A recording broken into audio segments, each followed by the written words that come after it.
Kind of like these training missions for free renown.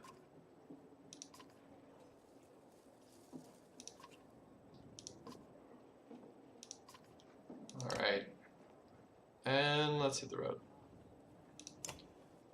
I think if we can scavenge for some food, we can heal. So the rain finally ceases, but the wind picks up. You squint into the gusts and have a clear view of the vast plains ahead. There doesn't seem to be much out there, Ivor says. His tone conveys wonder and concern in equal measure.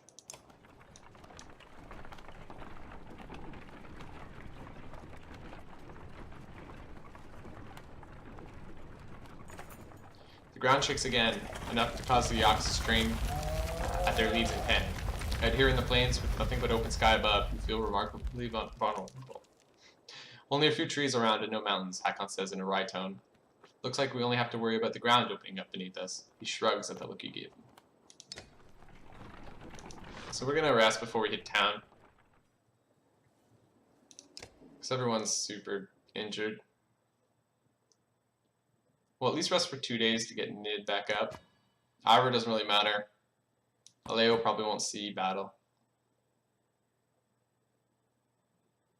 So we'll rest for 2.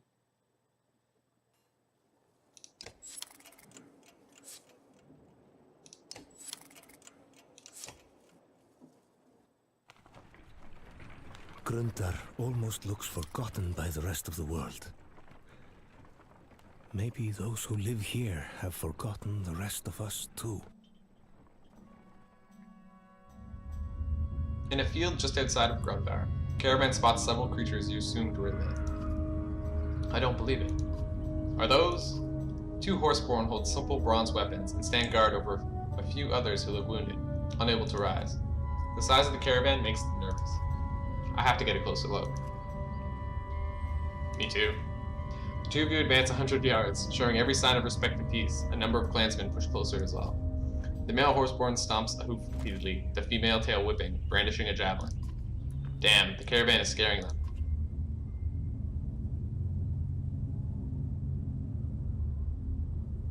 Tell the archers to put their bows down. Oddleaf looks irritated at having to leave the Horseborn, but she does what you say. You slowly advance and point. I'm Rook. What's wrong with your friends? The 2 standing Horseborn exchange a look, the female snorting and shaking her mane. You help? His voice sounds strained, and his mouth moves uncomfortable around the foreign words. Yes, help. You wave to Ivan, who approaches slowly but confidently. The female looks agitated and speaks in a long stream of consonants. The male responds to her, then turns to you. Help, Rowich and others? I'll try. This is certainly a first. The standing Horseborn step aside, allowing Ivan to approach the wounded fighters. With Ivan and Juno tending to the wounded, Rowich and other Horseborn, the caravan settles down inside the scant town of Grundar. It appears the town is enjoying a small festival. Quite a few clansmen go over the hill to enjoy the sights and sounds, but soon return looking disappointed. They call us outsiders, a woman says. They don't want us interrupting their wheat harvesting festival. But the merchants don't seem to mind trading. Clansmen should soon shrug it off and take renewed interest in the Horseborn. Some in awe, others in disgust. Alright. Let's check the markets, get some food.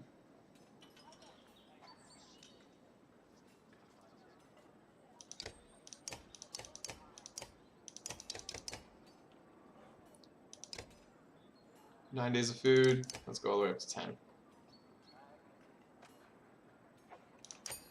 And what do we have here? Range, distance, could be nice. Tax never deflected. Range, distance, 30 times strength damage, and 2 break talents.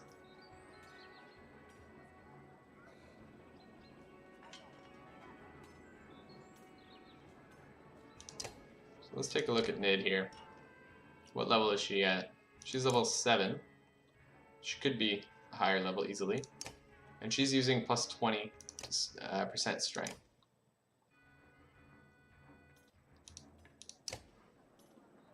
So this one would be 30 strength, give her an extra range, and give her 2 break talents.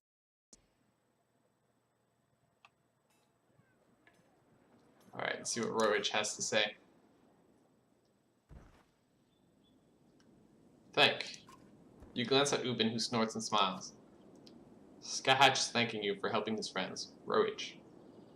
Deirdre's the other one, but she's not in a talking with a Varl and humans mood. You're welcome. I'd like you to meet Hakon. Skathatch's tail swats his flanks, and he bows his head towards Hakon. Varl, Mans, same herd? No, but we're no longer enemies. I haven't seen Horseborn in centuries. Last they knew, humans and Varl were at each other's throats. What brings you so far north? Skahatch looks confused by the question, so Ubin shows him a map, pointing to Dalaland and Grundar. Food. Our planes break. Hakon snorts. Might be justice. Didn't they kill all the horses? His ancestors did, yes, but blaming folks for things that happened hundreds of years before they were alive, he may as well accuse these humans around us of starting the Great Wars. What happened to Roach? He's a brave fighter. Protect food. Hit many times. Who was attacking? Skahatch says many things in his other language. Trudge Kampf. His eyes go wide and he stomps the ground before pointing west. You look at Ubin. I don't have a clue, but clearly not a friend. Was it the people here? Here in Grundar? The Varl King's eyes Skahatch suspiciously. How do you know our language? He stares at you. You talk like us. Where did you learn? Heard little trade with Mans and Mud. I think he means our bog friends, the Cragsmen. Have you found the food you were seeking? Enough for time, my guess. 2 others to take to herd and settle. His hooves scuff the ground during certain words. Just these 2? What about you and the couple? Skahatch, Roach, Deidre, stay. This herd help. We help this herd. Thank you. Skahatch nods in a movement that uses most of his upper body. Man, Varl, Horseborn, same herd. Funny. Ubin chuckles as the group separates.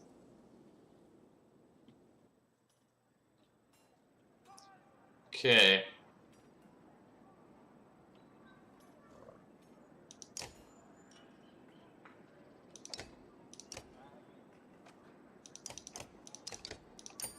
We got one more day of rest. Hit the road. Now that Roach had a chance to heal, 2 of the Horseborn are heading south to deliver some supplies to their people. What crazy idea is in your head, Scrivener? With the world falling apart around us, there might not be another chance to trek down south. Everyone's free to do what they want, but you'll be missed.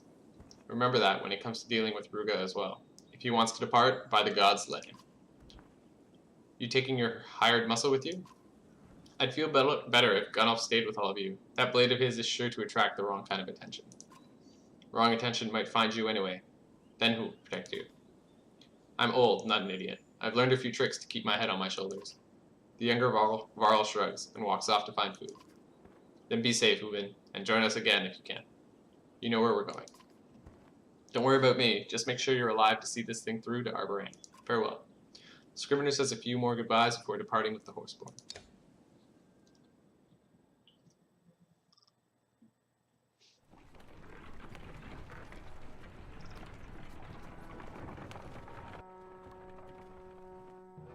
The governor catches up to you and asks for a moment of your time. His bodyguard is beside him, silent. There's something to be said for you getting us across that chasm and through that bog. Is that a compliment? You just haven't gotten as many people killed as I expected. You give the governor a half smile. You'll still fail, and I'll be there to push your face in the dump. Is there something you wanted? I want to see these people safely to Arborane. Get us across these barren plains, and I might be impressed. He turns to leave, but stops. Oh, and try not to pick up any more strays on the way, okay? Ruga sneers in the direction of the Horseborn before walking away.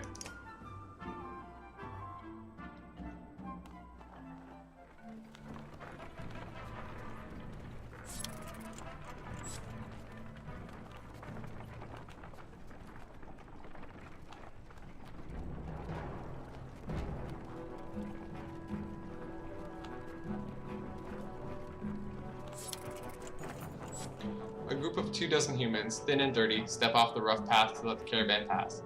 Please, the young girl says. Anything to eat? Her mother, eyes averted, pulls the girl by the arm to silence her.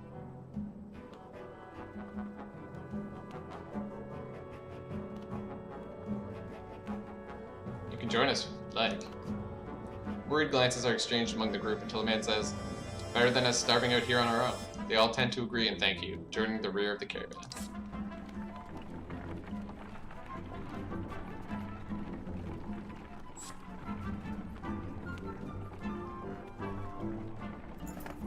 Ahead, the caravan comes to an immediate halt.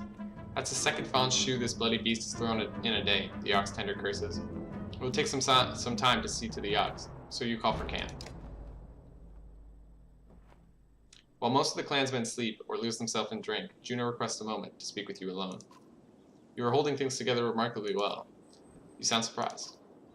When I first looked into your mind at Bosgard, I knew you would do anything to return to Illet. Her death, some of the greatest people in our history have gone mad at the loss of loved ones. You say nothing but continue to look at the Balkan. You're not insane, Rook. You're experiencing tremendous grief and still managing to lead this caravan. That is something to be proud of. Juno patiently awaits your reply.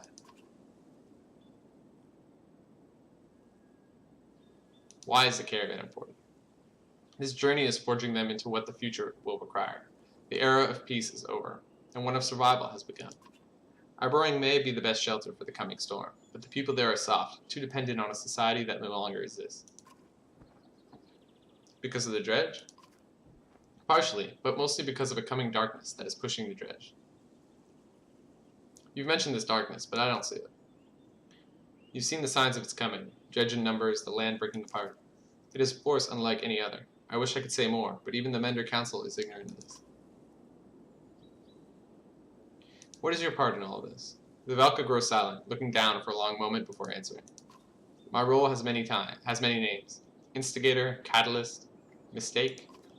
But you and I are both fledglings in what is required of us, what we must do. You didn't actually answer me. Because I honestly don't know how. Only the future will tell if my role is villain or hero. Thank you, I should get back to checking on the others. Before you go, there is one thing I must address with you. The serpent. I thought you needed some books in Manahar before knowing anything else about it. That is true, but the chasm at Formstal and the tremors in the ground concern me. Me too. Should that incredible creature ever resurface, do not attempt to stop it. It would take power unseen in ages to affect the serpent. If you see it, run. Her words chill you as you find yourself nodding to her command.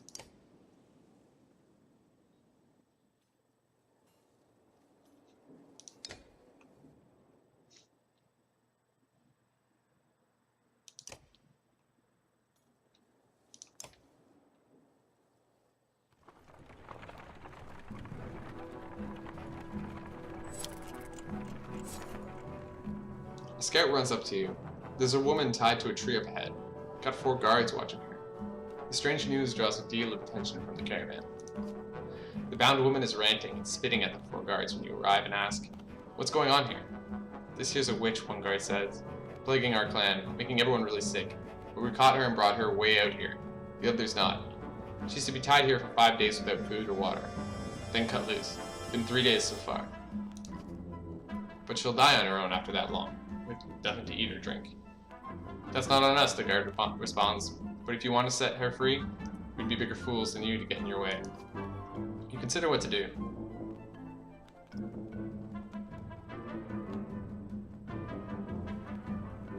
"I have no idea. Let's roll the dice. Maybe she's a witch. Who knows? Maybe she's another character. Probably not." "Ursa, any thoughts?" Ursa's a witch. She smiles and saunters towards the tied woman. She says a few quiet words to the prisoner and looks her over before returning. "My suggestion? Burn her and the tree to the ground."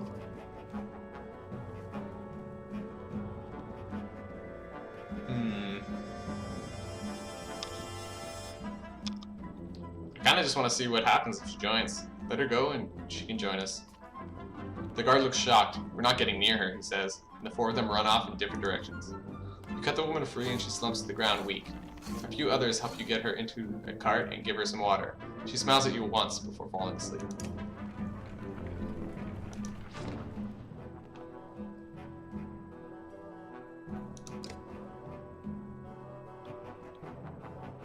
Oh, and we have the Horseborn here as well. So we have Deirdre, female Horseborn. She has poison Poison tip. Inflict -1 strength per round. 3 rounds. Free roam. She also throws javelins, so she's a ranged attacker. I have Tulu. Has Mule Kick to knock people back up to 6 tiles. Any other unit in the path suffers violent hit as well. Be careful who's in the knockback path. And he has Hit and Run. So once the action is complete, he can move again up to 3 spaces. And then we have, that's the last guy, Scatch. He has the Trample ability. The Horseborn charges forward and tramples an enemy, then attacks from behind. The enemy suffers strength damage during the charge. Is subsequently struck for 1 strength per tile that he moved before the trample, and is left concussed, suffering 20% on his next attack. So maybe 20% to miss on his next attack? Not really sure on this one. But 4 tile range means if you attack from 4 tiles away, you immediately do 4 strength damage to them, no matter their armor.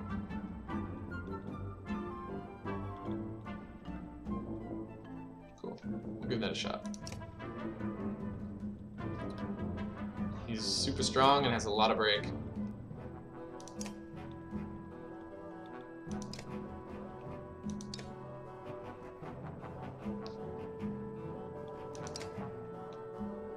So, the witch is not in our party, unfortunately.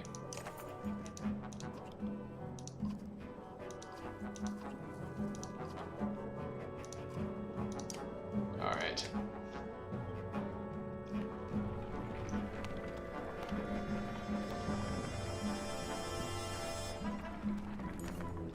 You notice the archer Nid, because she is standing perfectly still, looking out into the distance. Let me guess, you see more grass? When she turns to you, she's not smiling. Dredge, she says quietly. How is that possible, you ask, knowing better than to doubt her sight. I thought we lost them at the chasm. You can make out a dust cloud on the horizon, which means they can make out the one produced by your caravan. It's heading the same direction as you, towards Lundar. The Valka walks to your side and says, I was afraid of this. The cracks in the ground along the eastern road. It's like that damn crevice at Sigerholm all over, Hakon says. The dredge were just pouring out of it. Does that mean they could, finishes your question. Appear almost anywhere? Yes. But let's not panic the caravan, just keep moving.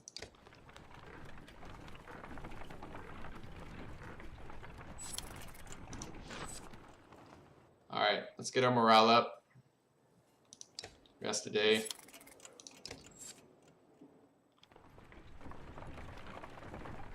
Get ready for the fight. Lundar, the Archer's Haven.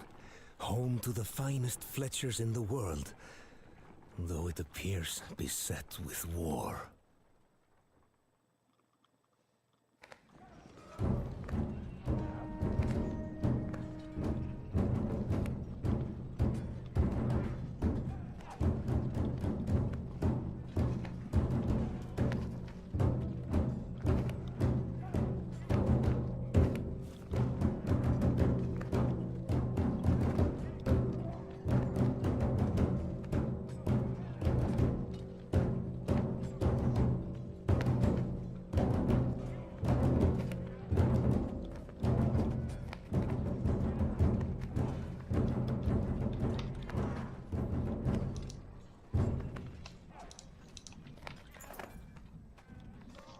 So sweat, this is bad, Hakon says. Lundar's fighting on 2 fronts and barely holding it together. Hakon's been warring long before you were ever born. His worried look is unsettling. I always heard the Horseborn had trouble with walls, since they usually fight in the open fields. Ubin's the only one old enough to actually know, but it doesn't really matter, because those walls will barely slow the dredge. And if those dredge flatten this town, we're defenseless out on these plains, Ivor says. But what are the Horseborn after? All eyes turn to Rowich, Deirdre, and Scotch.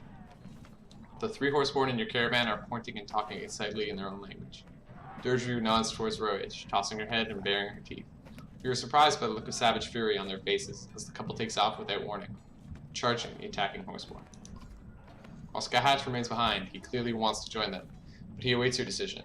They could die on their own, Oddleif shouts, not hesitating to follow them. Ivor sighs. She's lost her mind over those new members of the clan. Might lose her life for it, too. He looks at you. We could fight the Dredge or Horseborn, or split up and fight both if feeling suicidal. If we're splitting up, my Varl are hitting the Dredge, Hakon says. We're good at that. Ingvar can do what he wants. He always has. You consider your options.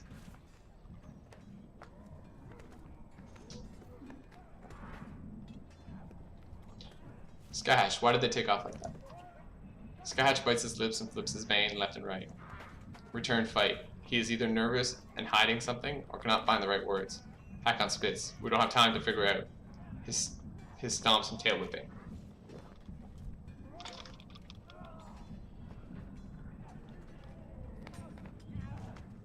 I'd say split up, but we'll have 2 tough fights. Let's do it. The governor steps forward. We're dividing our forces. Are you really that foolish? Hey, governor. I've made my decision. The Varl follow Hakon through a breach in the town's walls, while the rest of your fighters and clansmen follow you into the fields. There are more of them than trained fighters with you, but smart tactics can still win this fight. Many of your clansmen will die unless you are victorious. Oddleaf is hemmed in near 2 Horseborn you assumed are Rorich and Deirdre, but the kicked-up dust cloud blurs your sight. We can drive a wedge straight for her, Ivor says, but these Horseborn are fast. If they flank us, we'll take heavy losses.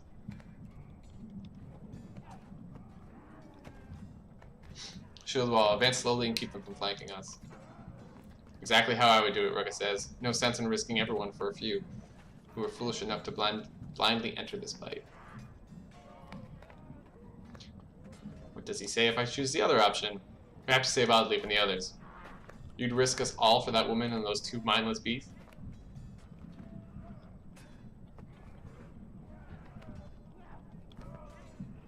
We're saving our clansmen. Shouts for a wedge formation and everyone charged towards Oddleaf and the 2 Horseborn. We'll just do whatever the governor doesn't want us to. That'll end well.